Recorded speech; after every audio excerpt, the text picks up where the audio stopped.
మూతవరు అత్తలేడైంది. ఓ పరి పిలుద్దాం పాండి. ఓ తాత ఏడున్నవే? చూస్తానా నువ్వు ఎప్పుడు వస్తావా అనే చూస్తానా. ఎందుకయ్యో నాతోనేం పనే?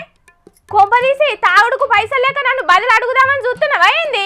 నువ్వు కట్టలు ఇస్తా అంటే రోజు నేను పుట్టుక తాగి రోడ్ల మీద పంటే ముసలి నన్ను ఇంటికి తీసుకొని వస్తాంది.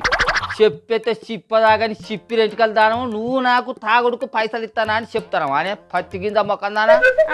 మరి నా కోసం ఎందుకు ఎదురు చూస్తున్నావు చెప్పరాదు? మందలు ఇస్తే చాలు, కుక్క కదా మొత్తుకున్నట్టే మొత్తుకుంటా అంటావు. నేను ఒకలా పంచాయతీ దింపేటందుకు పోతానా, మాపటాలకు ఇంటికి ఫోన్ చేసి ముసలిదాన్ని కోళ్ళను మంచిగా గమ్ము అని చెప్పు. అట్లనే నల్ల నీళ్ళు వచ్చేది ఉంటే ఎవరికన్నా చెప్పి ఆ నల్ల నీళ్ళు పట్టు అని చెప్పు. ఆ నల్ల నీళ్ళు ఎప్పుడు వస్తాయో ఏమో కాసిన గంగారావునికే తెలియకుంటున్నది పరిస్థితి. చూసుకుంటుండు అందరు ఫైలంగుండరు మరి. ఇక నాకు వేరే పనే లేదాయే. అయినా ఇంతకు నువ్వు ఎవల పంచాయతీ దెంపతందుకోతున్నావు అదన్నా చెప్పరాదు? పెళ్లి వేటోడు పిల్లిని సంకల పెట్టుకొని పోయినట్టున్నది. అరే పోయేటప్పుడు నేను మందలు ఇచ్చుడే నా బుద్ధి ఎక్కున్నట్టున్నది. అలక తక్కువదన. అరే పెద్ద మనిషి అన్నప్పుడు సవాలు వచ్చే పంచాయతీలు తస్పై చేసేది ఉంటుంది. అవన్నీ నీకు చెప్పుకుంటా కూర్చోవాలి నాన్న నేను.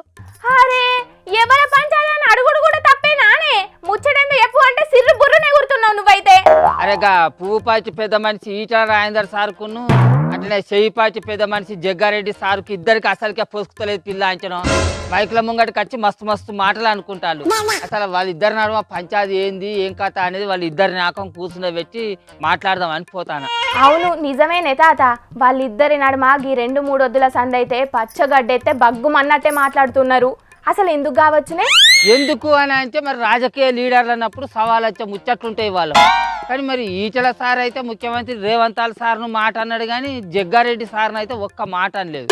కానీ జగ్గారెడ్డి సార్ ఏమో మైకుల ముంగడికి వచ్చి ఈటల రాజేందర్ సార్ను గట్టిగానే అరుచుకుంటాడు. మరి ఏందో ఏమో వాళ్ళిద్దరు నడమ పంచాయతీ. వాళ్ళ పార్టీ ముఖ్యమంత్రి సార్ను అంటే ఊకుంటారే. అందుకే మా రేవంత్ రెడ్డి సార్ను ఎట్లా అంటావు అని రివర్స్ కౌంటర్ వేసిండు కావచ్చు. అబ్బో ఓట్ల ముంగట లేదు కదా, మొన్నటి దాకా కూడా లేదు కదా జగ్గారెడ్డి సార్కు ఇంతగానం ప్రేమ. మా పార్టీని అన్నా మా ముఖ్యమంత్రి రేవంత్ సార్ని అన్నా కూడా మమ్మల్ని అన్నట్టే అని గట్టిగానే అరుచుకుంటాడు ఈటల రాజేందర్ సార్ను. అంతేందుకు ఇక నువ్వు ఎంత అంటున్నావు ఈటల రాజేందర్ అని గట్టిగానే అంటాడు. ఏం మాటలో ఏమో కథ సలగుండా. మరి ఈటల సారు కూడా మేము ధీరులతోని పోటీ పడతాం గాని గిసొంటోళ్ళతోని పోటీ వాడం అని తిట్టుపదాన్ని వాడిండుగా. అదే గందుకే జగ్గారెడ్డి సారు గట్లా కౌంటర్ ఇచ్చిండు కావచ్చు. ఈ మైకులు పట్టుకొని నువ్వు ఇట్లున్నావు నువ్వు ఇంత అంతే ఉన్నావు అని ఇట్లా మాట్లాడుకున్నాడు ఎందుకు చెప్పు? ఈ ఇద్దరు లీడర్లకు దమ్ము ధైర్యమే ఉంచే ఈటల రాజేందర్ సారు సెంట్రల్ సర్కార్ నుంచి, ఈ జగ్గారెడ్డి సారు మన రాష్ట్ర సర్కార్ నుంచి జనాలకు సక్రమంగా పథకాలు నిప్పియమని చెప్పరాదు. గది లేదు కానీ ఈ మైకుల ముంగట ఏం తిట్టుకున్నాడు వీళ్ళది ఏం పద్ధతి అన్నాడు. వీళ్ళ నడుమ పంచాదులను జనాల మీదకి రుద్దుతున్నారు కదా, మా లీడర్ నువ్వు గట్లా అంటావా అని అటుపక్క కార్యకర్తలు, నువ్వు గింత అంటున్నావు మా లీడర్ని అంటావా అని ఇటుపక్క కార్యకర్తలు సవాలు చేసుకుంటున్నారే. ఏం సవాల్లో ఏమో పిల్ల. అరే ఇద్దరు రకం లీడర్లు మంచిగా జనాలలో మంచి పలుకుబడి ఉన్న లీడరే. మరి అసొంటోళ్ళు ఇద్దరు ఎందుకు ఇట్లా మాటలు అనుకుంటాలో ఏం పాడ. అందుకే నేను పోయి ఇద్దరి నాకం ఒక ఆడ కూర్చుండే పెట్టి అరే ఏందే మరి మీ పంచాయతీ ఎందుకు ఇట్లా మాటలు అనుకుంటాను జనాలలో మాట పోతుంది కాదు అని అడిగేటందుకే పోతాను. అయినా నువ్వు పోయి వాళ్ళని కూర్చుండబెట్టి మాట్లాడితే ఇంటరా అనే? ఇంతకు ముందుగాల ఈటల సారు ముఖ్యమంత్రి సార్ను ఎందుకు గట్ల అన్నాడు అని తెలుసుకోవాలి నువ్వు. అన్ని ఆకం నేను ఆడికి పోయి వాళ్ళు ఇద్దరు నాకం కూర్చుండే పెట్టి మాట్లాడతా కానీ నువ్వైతే నీ కడమ వార్తలు చదువుకొని నేను చెప్పిన పని అయితే చెయ్యి. అల్లా అరే సమ్మాలు ఏమైందిరా వాళ్ళు నూనె వేసుకొని రారా జల్లి పోదామైతే ఇంకా ఏళ్ళ దాకా అంటావురా ఇంట్లో. అరే మాట ఇచ్చినప్పుడు మాట మీద నిలబడవారా రండా నీ బతుకు.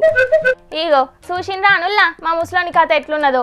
తిట్టుకుంటున్న లీడర్ల నడుమ పంచాయతీ దింపి వాళ్ళను సరికి తీసుకొస్తా అని పోయేటోడు చక్కగా పోక ఇంకో వాళ్ళతోని లొల్లి పెట్టుకుంటున్నాడు.